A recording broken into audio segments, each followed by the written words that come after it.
감사합니다. 1부 예배에 이어서 2부 예배 때 제가 청기를 하나 누설하겠습니다. 잘 참고하고 사시면 가정에 풍파가 없을 것이고 아마 가정에 평안할 겁니다.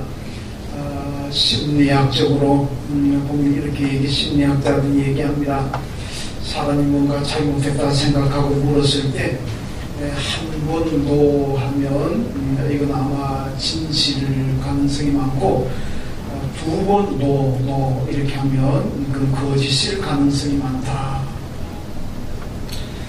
남편이 아무래도 성과금 보너스를 받은 것 같은데 내놓지 않으면 아내가 묻습니다. 당신 성과금 받았지요?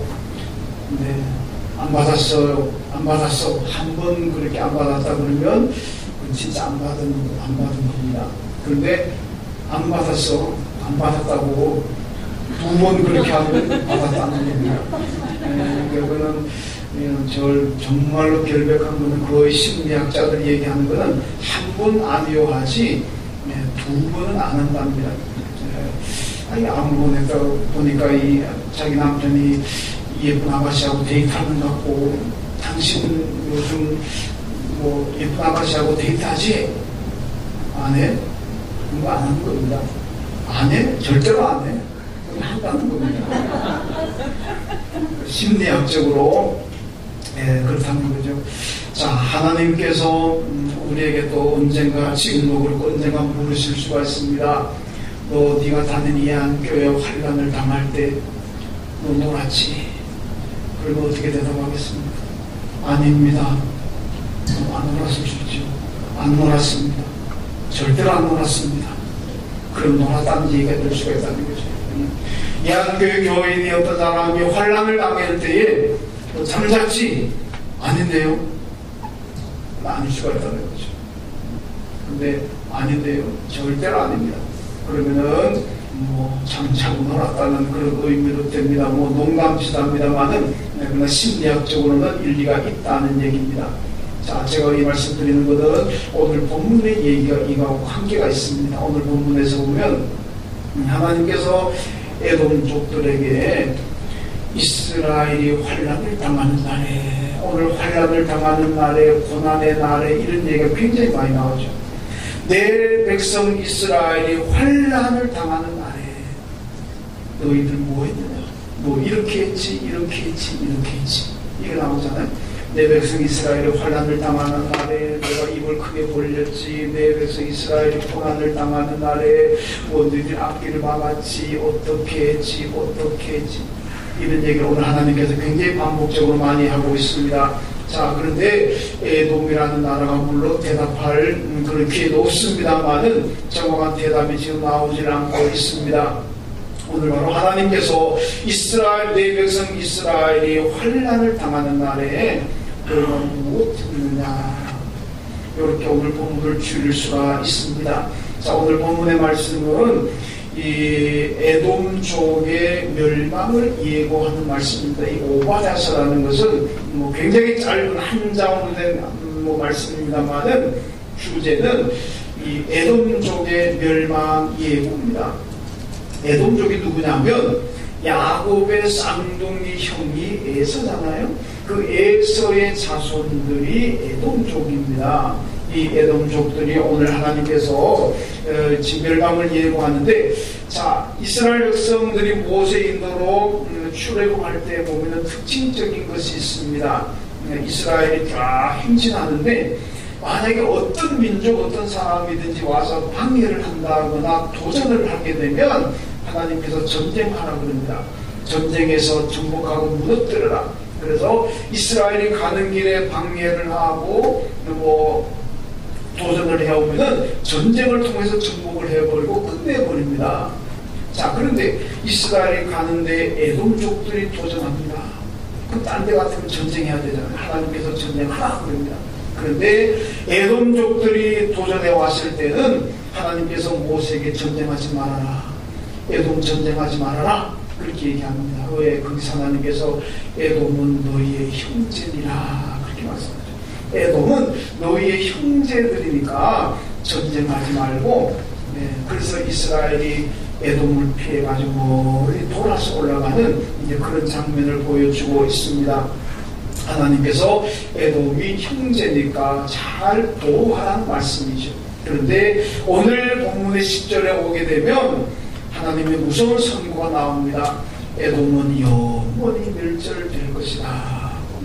자, 에돔은 형제니까 전쟁도 하지 말고 형제니까 보호해 주어라. 지금까지 그렇게 말씀하셨는데 오늘 10절에 보면 에돔은 영원히 멸절될 것이다. 그렇게 예고를 하고 있습니다. 왜 그럴까? 왜 형제니까 잘 돌봐주어라 그랬던 하나님인데 오늘 본문에 오면 그렇게 멸절된다, 멸망된다고 말씀하실까? 그 이유가 13절입니다. 내 백성이 환난을 당하는 날에 이렇게 말씀합니다. 내 백성 이스라엘이 환난을 당하는 날에 너희들은 형제로서 도와주고 형제로서 막아주는 것이 아니라 오히려 적대 행위를 했다는 겁니다. 그래서 너 이스라엘이 내 백성 이스라엘이 환난을 당하는 날에 너희들은 이렇게 했지 이렇게 했지 이렇게 했지 그겁니다. 그래서 너희들이 이스라엘의 환난을 당하는 날에 이렇게 했기 때문에 너희들은 영원히 멸절된다. 그렇게 오늘 본문에 말씀하고 있습니다. 자, 그렇다면 구체적으로 이렇게 하는 것이 뭘까? 에돔의 멸망을 초래하게 되는 그들의 행위, 그들의 악행이 무엇일까? 오늘 먼저 말씀 보면 에돔이라는 나라는 남을 골탕 먹이는, 그러니까 이스라엘을 골탕 먹이는 그런 고약한 심보를 가지고 있습니다. 그런 민수기 20장에 보면 이스라엘이 출애굽해가지고 이제 가나안 땅을 향해 가는데 가다 보니까 이제 그 에돔 땅을 지나야 될 시점이 되었습니다. 왜냐하면 그 에돔 땅에 그때 왕의 대로가 있는데 구약 성경에 보면 왕의 대로는 킹스하이웨이라는 고속도로가 있습니다. 이게 이제 그 아카노간이라고 하는 에스온 계면에서 시리아의 다마스커스까지 나 있는 고대 고속도로입니다. 그러니까 이스라엘이 이제 출애굽 왔는데 이 백성들 보면 노약자가 있죠. 뭐 부녀자들도 있죠. 아이들도 있죠. 환자들도 있죠. 자, 이런 사람들이 이 산악지대를 걸어간다는 게 얼마나 힘이 들겠습니까? 근데 이 고속도로를 통과하게 되면 굉장히 편하게 갈 수가 있습니다. 그래서 모세가 사신을 에돔 왕에게 보내가지고 협상합니다. 자, 우리가 지금 노약자도 많고 환자도 있고 아이도 있고 부녀자도 있고 하니까 산악지대를 걸어가기가 너무 힘듭니다. 그러니까 이 왕의 대로를 좀 통과하게 해 주십시오. 이 땅을 통과하게 해준다면 우리가 통행세를 다 내겠습니다. 그리고 물 한 모금을 마시더라도 다 돈 지불하겠습니다. 혹시 지나가다가 농작물에 피해를 입힌다거나 건물을 무너뜨린다거나 그런 일이 생기면 우리가 완전하게 다 우리가 보상을 해드리겠습니다. 그러니까 좀 통과하게 해 주십시오. 그런 요청을 합니다. 그런데 에돔이 거절해버립니다. 안 돼. 못 가. 너희들이 산악지대에 가다가 노약자가 병자가 부녀자들이 죽든 말든 우리 땅 통과 못한다고 막아버립니다. 여러분, 딴 때 같았으면 정복했습니다. 딴 때 같으면 하나님께서 에돔 차라 그럽니다.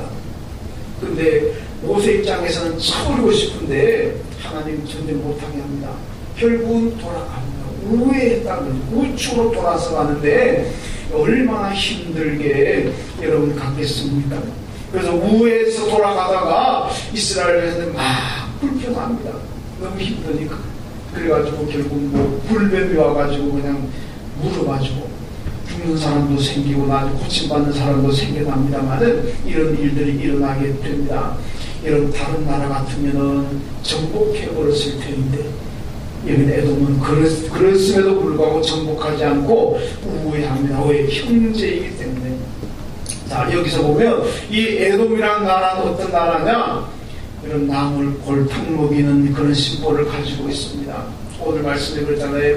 에돔은 영원히 멸절될 것이다. 지금 고난당하고 힘들어하고 위기에 처한 이스라엘 백성들에게 뭔가 도움을 주지 못하고 형제라 그러는데 도움을 주지 못하고 에라이 골탕 먹어라 신나게 욕먹어라 힘들어와라 그래서 에돔이 영원히 멸절된다 그랬습니다. 여러분, 이것은 하나님의 정신이 아닙니다. 예수님의 정신도 아닙니다. 여러분, 예수님은 세상에 오셔가지고 우리의 친구가 되셨습니다. 어떤 분들, 소외된 사람들, 가난한 사람들, 병든 사람들, 환난을 당한 사람들, 이런 사람들의 친구가 되어주셨잖아요. 이 병자를 대하는 태도가 종교마다 다릅니다. 이스라엘 성교 유태교가 있잖아요. 유태교. 이 유태교는 병자를 어떻게 바라보느냐. 병자는 하나님께로부터 이 죄의 결과로 병이 생겼다. 그러니까 죄에 대한 벌로 생각을 합니다. 그러니까 하나님께 저주받았다는 거죠. 그래서 유태인들은 병자들을 불쌍히 여기지 않습니다. 왜? 죄로 말미암아 병이 들었고, 그리고 죄로 말미암아 하나님께 버림받은 사람들이다. 그러니까 저런 사람들은 불쌍히 여길 필요가 없다는 거죠. 저주받은 사람들입니다. 그래서 특별히 이제 문둥병자나 이런 거 걸리게 되면 옆에도 못 오게 만드는 그런 일들을 성경에서 볼 수가 있습니다. 그래서 정죄, 여러분, 우리는 안 그러잖아요. 우리는 안 그러지만은 유태인들 같은 병자들을 정죄해버립니다. 어디에 가까이로? 하나님의 저주받은 분들 이렇게 되는 거죠. 여러분, 불교와 힌두교에서는요, 병리를 어떻게 생각합니까? 여러분, 병은 업보라고 생각합니다. 업보. 자기가 잘못해가지고. 그것도 마찬가지입니다. 지가 잘못해가지고 일어난 업보기 때문에 불쌍히 여기지도 않습니다. 구제하려고 하지 않습니다. 내 업보니까 내가 감당해야 되고 내가 알아서 해야 된다는 얘기입니다. 그런데 기독교는 어떻습니까? 하나님 다 같은 하나님의 자녀입니다. 병자도 건강한 자도 부자도 가난한 자도 힘이 있는 자도 힘이 없는 자도 다 하나님의 자녀죠. 그래서 다 하나님의 자녀이기 때문에 불쌍히 여기고 사랑해야 된다. 이것이 기독교의 정신이고 예수님의 정신입니다. 여러분, 이 다른 종교는 병이 들고 실패하고 안 좋으면은요, 골탕 먹어도 싸다, 고생해도 싸다, 이런 정신이지만은 기독교는 긍휼과 사랑으로 돌보아야 된다고 하는 종교입니다. 그리고 마태복음 21장에 보면은요, 예수님 성전에 들어가셨습니다. 근데 성전이 완전 난장판별 시장, 도떼기 시장 되었잖아요. 그러니까 성전 정화 사건 합니다. 여러분, 성전을 정화하고 성전을 개혁해야 될 사람이 누굽니까? 대제사장입니다. 대제사장이 타락하고 범죄가는 이 성전을 개혁하고 성전을 정결하게 해야 되는데 대제사장이 하지 않고 예수님이 해버립니다. 그러니까 대제사장 입장에서는 이게 체면이 말이 아니잖아요. 저 내가 해야 되는 건데 예수가 해버리니까 사람들이 다 대제사장 뭐 하는 거야? 대제사장 뭐 하는 거야? 체면이 말이 아닙니다. 그러니까 대제사장이 속으로 그냥 악심을 품게 되죠. 지가 금방 지겨워가지고. 그래서 예수를 골탕 먹이라고 그러죠. 그래서 예수를 골탕 먹이는 게 뭐냐? 네가 무슨 권세로 이런 일을 하느냐고. 이거 묻잖아요. 너가 도대체 뭔데? 네가 뭔데 여기 와가지고 그딴 짓 하느냐? 무슨 권세를 하느냐? 그래서 더 골탕 먹이려고 나중에는 고발해버리고 십자가에 죽이는 이런 일들이 일어나지 않습니까? 사도행전 4장에 보면요, 베드로와 요한이 성전에 들어가다가 나면서 안진뱅이 된 사람들을 고칩니다. 보면 이 안진뱅이가 날마다 성전에 있습니다. 그러면 사람들도 날마다 들어가면서 나가면서 봅니다. 그 성전의 대제사장도 다 볼 거 아닙니까? 날마다 있습니다. 그러면 이 성전의 안전뱅이를 그 대제사장이 고치는 것이 가장 좋지 않습니까? 그런데 날마다 있음에도 불구하고 대제사장이 고치지를 못합니다. 어느 날 베드로와 요한이 들어가다 고쳐버립니다. 그 대제사 입장에서 얼마나 이 세상 말로 쪽팔리는 일입니까? 얼마나 창피하고 체면이 말이 아니잖아요. 자기가 좀 해야 되는, 자기는 날마다 있는 사람 그거 다 못했는데 베드로 요한이 무식하다고 욕했던 사람들이 해버리니까 이게 얼마나 입장이 난처하겠습니까? 그러니까 대제사장이 이 베드로 요한을 잡아다가 공회 앞에 세우게 되고 나중에는 순교까지 가게 되는 것 아니겠습니까? 여러분, 이것도 뭡니까?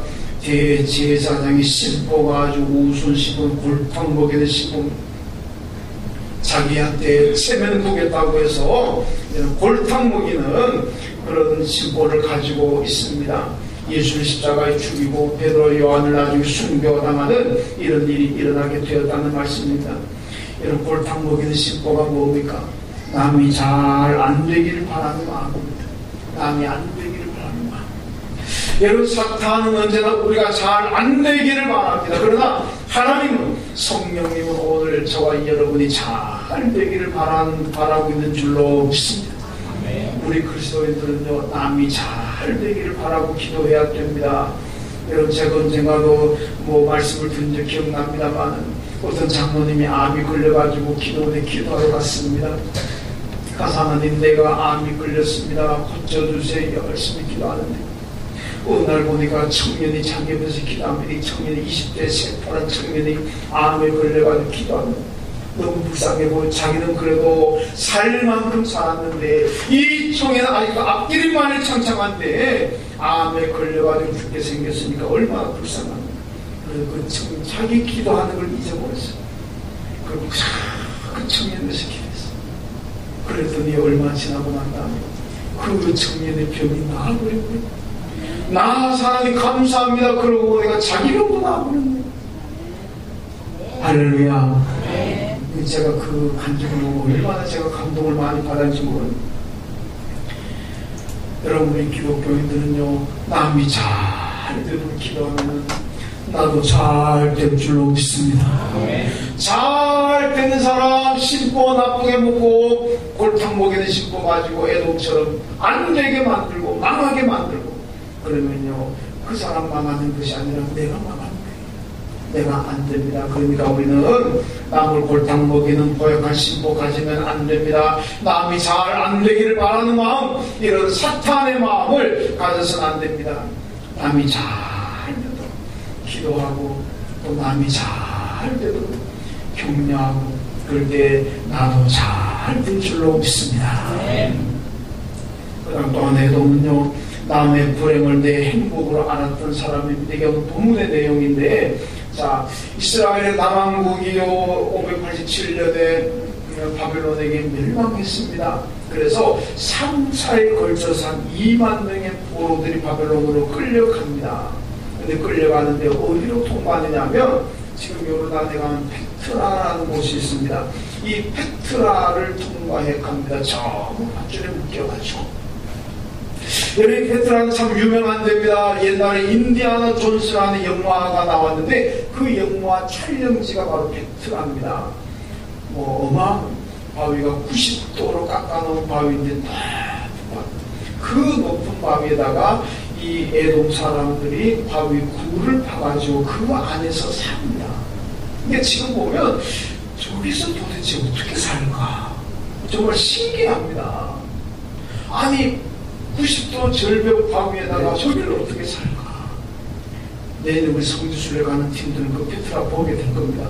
보게 되면 정말 신기합니다. 그러니까 이 페트라 그 바위에 물을 파고 살다 보니까 여러분 얼마나 큰 소리 치고 교만한지 모르거든요. 다른 나라들이 정복할 수가 없습니다. 정복할 수 없습니다. 거기 살면서 교만하게 되고 거기 살고 있는데 이스라엘이 밧줄에 묶여가지고 바벨론으로 포로로 끌려갑니다.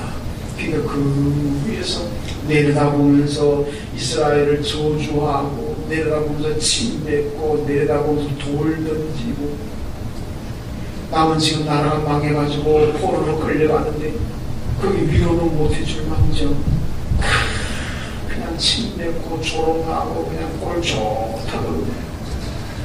여러분, 남의 불행을 자기의 행복으로 삼는 사람들입니다. 오늘 그것 때문에 하나님께서 에돔은 영원히 멸절할 것이다, 그렇게 말씀합니다. 자, 그런데 이 사람들이 구체적으로 어떤 모습을 보이는 오늘 11절부터 14절까지 말씀 보면요, 외국인들이 예루살렘에 진입해서 약탈하고 방황할 때 너희들도 그들 중에 하나였다, 이렇게 말씀하잖아요. 이스라엘이 예루살렘이 멸망하고 나니까 그 다음에는 온 나라 사람들이 여기서 저기서 와가지고 예루살렘에 들어와가지고 방하고 약탈하고 귀중한 물건 다 훔쳐갑니다. 근데 그때 에돔 사람들도 그들 중에 하나였다 이렇게 얘기하죠. 같이 적어도 형제라는 개념을 가지고 있다면 오히려 막아주고 보호해 줘야 되는데 그들 중 하나처럼 같이 그렇게 약탈했다는 얘기죠. 그리고 그 다음에 또 계속되는 보면요, 유다 재앙의 날에 에돔 너희들이 방관했다. 유다가 패망하는 날에 너희들이 기뻐했다. 유다가 고난의 날에 너희들이 입을 크게 벌렸다. 입을 크게 벌렸다는 건 뭡니까? 먹을 것 찾은 남들의 재산을 보호해 주려고 하는 것이 아니라 내가 먹을 건 뭐가 없나, 내가 가지고 올 건 뭐가 없나, 그걸 찾았다는 얘기 아니겠습니까? 그리고 환난의 날에 재물에 손을 떼었습니다. 또한 유태인 도망자들을 도망을 못 가게 막았습니다. 이렇게 나오죠. 나라가 망해가지고 포로로 끌려가니까 사람들이 도망가려고 그러잖아요. 그러면 좀 숨겨줘야지. 어디 죄 짓고 도망하는 사람들도 아닌데, 사람을 죽이고 살인하고 도망하는 사람들도 아닌데 그걸 숨겨줘야 되지 않습니까? 근데 오히려 도망을 못 가게 막았다. 얼마나 악합니까? 그리고 남은 자들을 원수에게 넘겼다. 어떻게 하다 보니까 우주화가 아직 남았습니다. 포로가 안 되었습니다. 그런 사람들을 보호해줘야 되지 않습니까? 그런데 다시 원수에게 넘겨줘버렸다. 자, 하나님은 이스라엘에게 에돔은 형제와 같으니까 잘 관리하고 잘 살아라 그러는데, 여러분, 에돔이 이스라엘에게 행한 것은 원수보다도 못합니다. 그러니까 이스라엘 백성들이 무엇 안에 사무쳤어요? 그게 어디 나오는 시편 137편에 보면요, 여호와여 예루살렘이 멸망하는 날 에돔의 악행을 기억하옵소서. 에돔의 어린 자식들을 바위에 메어 치는 자는 복이 있도다. 이렇게 얘기합니다. 바벨론 포로로 끌려간 사람들이 에돔에 대한 그 원한이 얼마나 크겠습니까? 그러니까 바벨론 포로지에서 그들 하나님 앞에 기도하고 있습니다. 하나님 여호와여, 우리 예루살렘이 멸망하던 날, 우리가 바벨론의 포로로 끌려오던 그 고난의 날, 이 날을 하나님 기억하옵소서. 그날 에돔이 우리에게 행한 그 악행을 기억하옵소서. 그러면서 뭐라는지 압니까? 에돔의 어린 자식들을 바위에 메어 치는 사람은 복이 있다. 얼마나 무서운 얘기입니까? 원한이 그만큼 크다는 얘기입니다.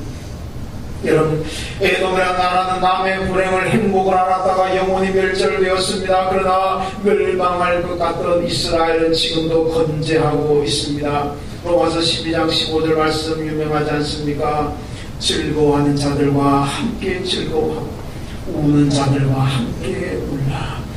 여러분, 우리는 남의 불행을 행복으로 삼아서는 안 된다는 겁니다. 우는 사람들과 함께 울고 즐거워하는 사람들과 함께 즐거워하는, 이것이 바로 예수의 삶이고 우리 그리스도인들의 삶인 줄로 믿습니다. 여러분, 주위에 즐거워하는 분들이 있습니까?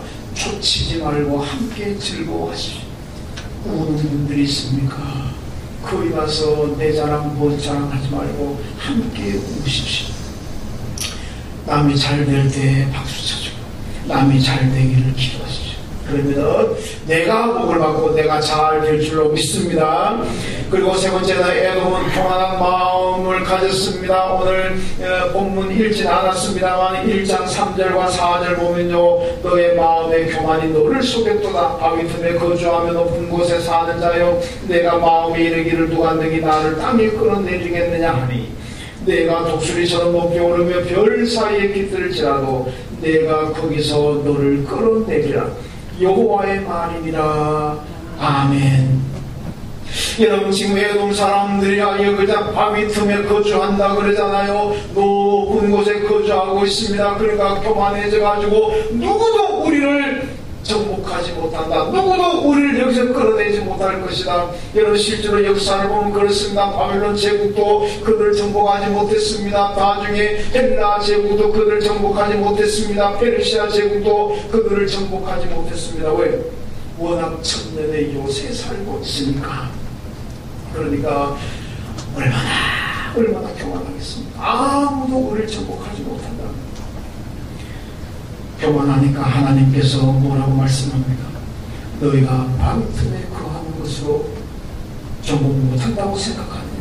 착각하지 마라. 너희가 밤이 틈이 아니라 독수리처럼 높이 날아 올라가지고 별 사이에 깃들을 지라도 내가 거기서 너를 끌어내릴 것이다. 여러분, 하나님의 이 경고대로 결국 이 에돔의 나라 나중에 멸망하고 말았습니다. 교만하는 그 교만을 하나님이 용서하지 않는다는 메시지입니다. 여러분, 구약성경에 보면요, 이 또 에돔 말고 교만했던 나라가 두로라는 나라가 있는데, 이 두로라는 나라는 이 성이 육지에도 있고 섬에도 두로가 하나 있습니다. 섬에 있는 두로를, 이게 또 천년의 요새가 되다 보니까 제국들이 섬에 있는 두로를 점령을 못합니다. 그러니까 이 두로가 얼마나 교만하겠습니까?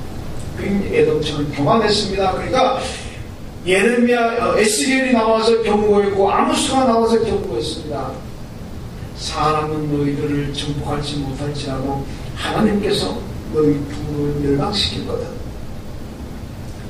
근데요, 이 두로가 어떻게 멸망되냐? 알렉산더가 멸망시키고, 알렉산더가 이집트를 정복하려고 내려가다가 이런 두로를 멸망시키는데 7달이 걸렸습니다. 7개월이 걸렸습니다. 어떻게? 산에 바위와 흙을 퍼다가 바다를 메웠습니다. 그거 하는데 7달 걸려가지고 결국 알렉산더에서 두로가 멸망하게 되었습니다. 여러분, 자문이 말씀하지 않습니까?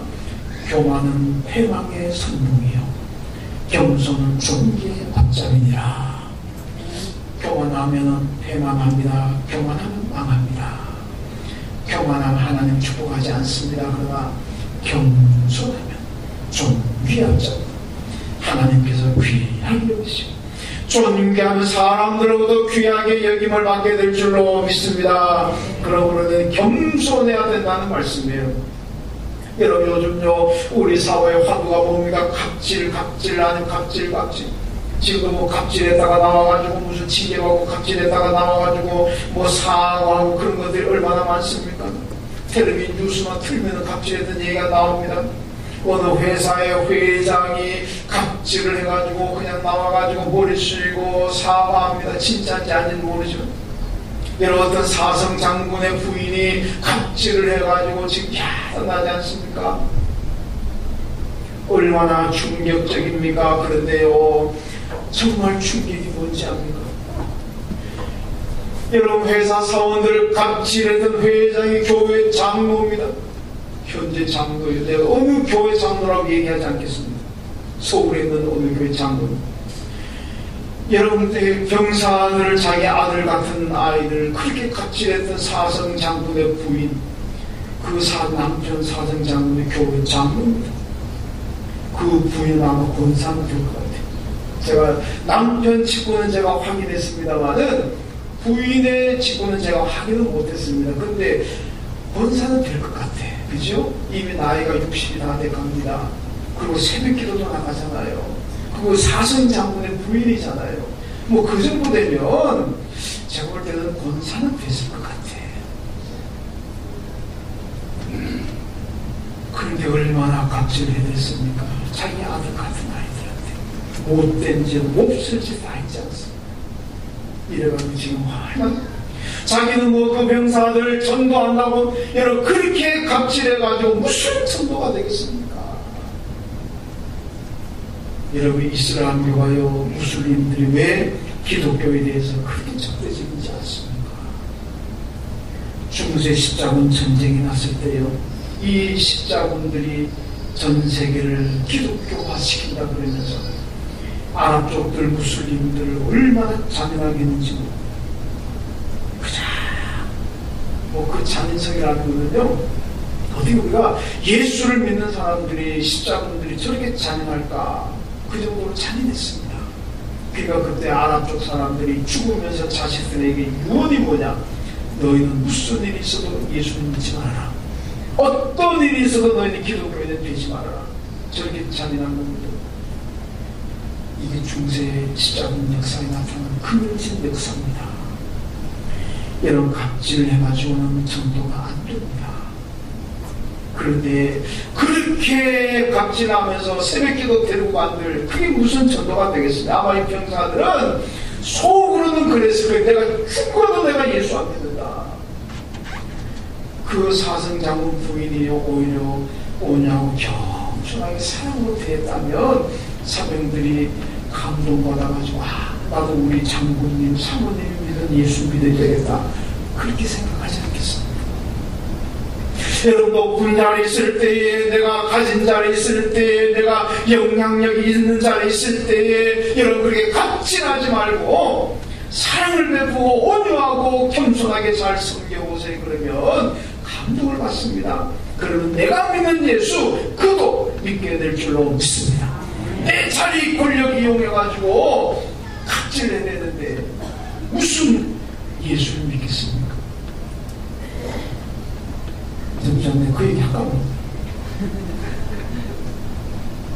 할까 말까 고민하는 사성장군의 부인 갑질했던 그 부인의 이름이 뭔지 압니까? 이름이 전성숙입니다. 네. 우리 교회 전성숙은 갑질 안 합니다. 근데 그 전성숙은 그렇게 갑질을 해대가지고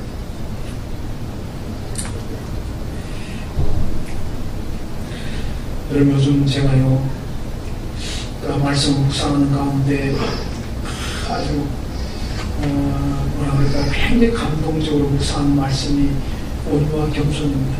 마태복음 10장에 예수님께서 그러잖아요. 수고하고 무거운 짐진 자들 다 내게로 와 내가 너희를 편히 쉬게 하리라. 여러분 나는 마음이 온유하고 겸손하네. 내게 와서 배우라 하거든. 여러분 온유와 겸손의 영성 이게 얼마나 중요한지 모릅니다. 우리가 무엇을 하든지 예수님의 영성인 온유와 겸손을 담고 온유와 겸손의 삶을 산다면 어떻게 간증을 하겠습니까? 내 삶을 보고 사람들이 감동을 받고 그럼 굳이 예수 믿자 소리 안 해도 예수 믿게 되는 건 아니겠습니까? 여러분이 영성을 가지되 예수님의 온유와 겸손의 영성을 가지십시오. 그러면 전도는 잘 되죠. 사람들에게 감동도 잘 줄 겁니다. 여러분 하나님께서 에돔에게 뭐라 그럽니까? 너희가 교만하면은 별 사이에 가서 살지라도 내가 거기서 끌어내린다. 하나님은 교만한 자를 반드시 끌어내립니다. 그러나 온유하고 겸손하면 하나님께서 그분을 통해서 역사를 이루어가시고 온유와 겸손한 사람을 통해서 하나님의 기적을 이루어가실 줄로 믿습니다. 여러분 온유와 겸손의 영성을 우리가 회복해야 되고 우리 한국교회가 회복해야 되고 우리 교회도 온유와 겸손의 영성을 회복해야 됩니다. 비난받는 기독교가 비난받고 있습니다. 교인들이 비난받고 있습니다. 할 일 다 하면서 욕먹고 있습니다. 얼마나 안타까운 일이겠습니까? 이럴 때 우리가 회복해야 될 게 무엇입니까? 온유와 겸손의 영성입니다. 온유와 겸손하면 회복됩니다. 내가 사는 길이고 교회가 사는 길이고 여러분 이웃이 살아나게 될 줄로 믿습니다. 오늘 본문 보니까요. 내 백성 이스라엘이 환난을 당하는 날에 너는 그때 어떻게 했느냐 이것을 묻고 있습니다. 내 백성 이스라엘이 환난을 당하는 날에 너는 무엇을 했느냐? 내 백성 교인이 환난을 당하고 내 지은 교회가 환난을 당하는 날에 너는 무엇을 했느냐? 하나님이 이걸 우리에게 묻습니다. 에돔과 같으면 멸절입니다. 망합니다. 그런데 우리는 하나님의 교회가 환난을 당하는 날에 하나님의 백성들이 환난을 당하는 날에 기도하고 이렇게 세워주고 붙잡아주고 사랑하고 도와주고 그거 했습니다. 그러면 하나님께서 우리를 축복하실 줄로 믿습니다. 온유하고 겸손한 사람이 그렇게 할 수가 있습니다.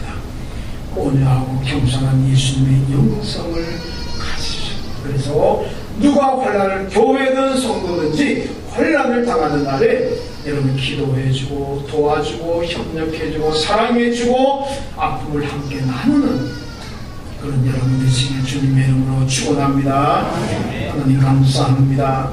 이스라엘이 환난을 당하는 날에, 고난을 당하는 날에 에돔족들은 하지 말아야 될 비참한 비열한 행동을 했기 때문에 그들이 멸절되었습니다.